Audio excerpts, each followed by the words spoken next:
Everyone, hope everything is going well. I got some interesting news. I'll get into just the beginning of it. Raphael, aka Prism God, has made an agreement with Enrico, and it's basically coming to a close of that stolen car that Raphael had acquired, and there was nothing going on for the past year, no agreement, and now that agreement has been made. That sounds great on paper on Raphael's end. However, the story behind it is insane. I was sent this information and it was $15,000, and it was sent to David Kahana. David Kahana then is going to be sending that money to Enrico. Not all of it, there's legal fees involved, and he's helping him out as Enrico lives in Italy. And there are probably reasons why David is helping out because he's just a good guy. And ultimately, David is, in my opinion, one of the main reasons for this to go down. But now, here's the thing, just because Raphael's name has been cleared based on this release form, and I'm assuming it's true, here's the issue. There was a lot of drama that went to this. And for those that don't know, once again, Prism God was in possession of a stolen card, and there was no deal initially. The allegation made over the weekend, and that was sent to me, was that Prism God attempted to sell this 2009 Exquisite Noble nameplate Michael Jordan 8 out of 11. And this was an attempt to sell to a 20-some-year-old, and that 20-some-year-old knew some of the back end of the story, and the allegation made was that Raphael allegedly lied to this 20-some-year-old, saying that, yeah, him and Enrico have come to an agreement, but there was no agreement. So upon getting the card, this 20-some-year-old called Enrico, and Enrico said, no, there's no agreement. So this is flat out crazy if this allegation is true. And I reached out to Raphael, Prism God, for his side of the story. And I reached out to Raphael. I didn't have to, but the reason why I did is because the story sounded insane. I couldn't believe it when I was tipped off about this and I was getting more details about this. And I wanted to check with him, hey, saying, hey, look, is everything, what's going on here? And I've seen him in videos, and I wanted to give him the benefit of the doubt. He looked like a personable individual. And, despite this story that was going on and despite not settling, I thought that he would be, and a guy that runs the Culture Card Collision Show to deal with different types of people, different people. You have to deal, as a businessman. I thought I would get a decent response from him, or he would ignore me. That's what I thought. Instead, I DM'd him. He responded. And the response, I didn't get too much information out of it. And then he called me. And then I said, hey, you call me? He said, yeah. We talked. This was the craziest part of the conversation, which made me think twice, like, what's going on here? All right. First of all, he says, who are you? I said, I'm AIH Sports. He says, who are you? His voice got a little louder from my memory. And I said, AIH Sports. I have a YouTube channel. Oh, so you report the news? And then, like, we talked a little bit, and he was agitated in, me trying to, do a video on this. I said, hey, look, I'm going to do a video on this. This is what I do. He says, well, basically, summarizing what he was saying, well, you know, is you should be putting out more positive content. All this negativity and blah, blah, blah, blah, blah. I've heard this over and over and over again. Prism God is part of the go along, get along gang. And the fact that he told me that, it's like, this is what Jeff Wilson says. This is what the great curator says. And I remember Prism God was in that, what is it, the fake staging content with the great curator. But, and then I've explained to him, hey, look, I aggressively covered card porn, exposed card porn, and did multiple videos on it, you know. So I guess that's considered negative. I didn't say all of that the last sentence, but that was just going on my mind. Okay, you're thinking like that. But the weirder part was, and then he also asked me about, hey, look, would you say that, um, what do you think about asking about someone's dead mother? And I was thinking to myself, what are you talking about? I said, I wouldn't ask about someone's dead mother. He says, well, that's the same thing about this situation. I said calmly, how is how is that similar to asking about someone's dead mother? I was confused because they have nothing in common. So the fact is, he wanted to compare this situation because I just simply asked about the stolen card situation. And I gave a little context that, hey, look, about some kid, some 20-some-year-old kid. I said, hey, look, did you try to sell this Jordan card to some 20-year-old before it got settled? And he compared it to asking about someone's dead mother. I was confused.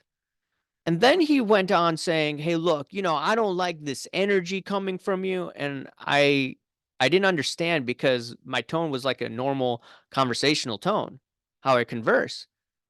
And then I just said, I even like cut down my tone. I just started speaking a little softer. And then I said, why do you think this is a rude way to ask you this?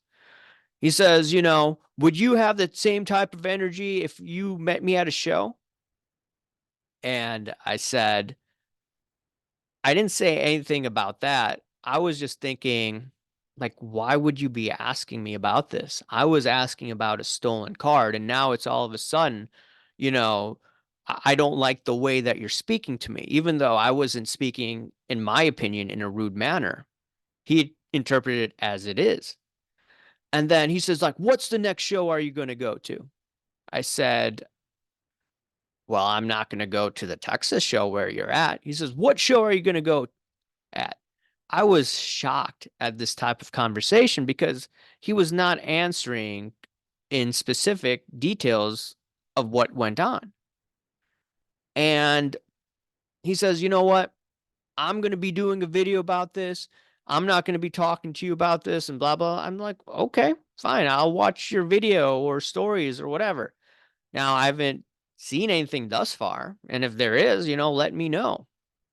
But regardless, I think what happened was Prism God didn't want to pay David Kahana, who then would reimburse Enrico.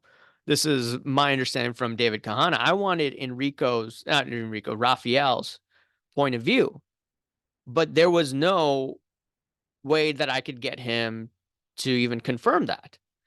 And then in my opinion, if the allegation is true, okay, once again, if the allegation is true of he tried to sell that card so he could get it off his hands so he wouldn't have any liability to it. If that is true, that's a huge problem because he runs the Culture Card Collision show. And the other thing I wanted to mention is that $15,000 documents I was sent, it wasn't Raphael that paid. It was an individual in the hobby, and he's worked at multiple auction houses and is right now on the manufacturing side. I'm not going to divulge his name. I'm going to keep him out of this for now, unless I'm forced to.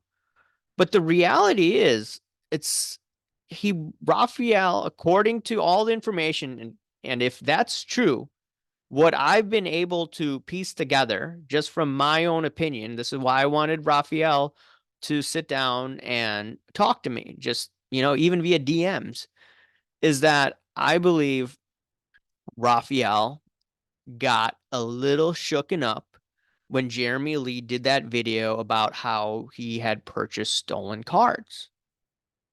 And I was doing videos about the stolen card situation in Ohio, but people usually ignore me. But if it's Jeremy Lee, who is part of the mainstream of the hobby, I think that freaked him out. That's just my opinion. And he wanted that card off of his hand. That's what I think happened. Now, once again, if source is wrong in providing me the information, I don't think my source is wrong. I've been able to piece everything together. But if he is wrong, I mean, if the story is true, you got to ask yourself, like, why would Raphael do that? And why would he talk to me in a way that was so ridiculous, in my opinion?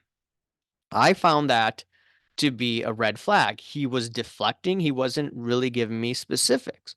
Now, if Raphael gave me more specifics, he gave me substantive information, I would let you know. And if he changes his mind, I will let you know. And once again, these are allegations, but I have reason to believe that these allegations may have merit. Okay. And ultimately, I am waiting for him to respond. I still want to give him a chance, but ultimately, if you don't do that, then guess what? I don't know why this guy is promoted then. If he's doing things like this, if that's true. Wanted to leave you one thing over here, and this is on my Instagram story. And I wanted to remind you of hard porn. This was over a year ago, way over a year ago.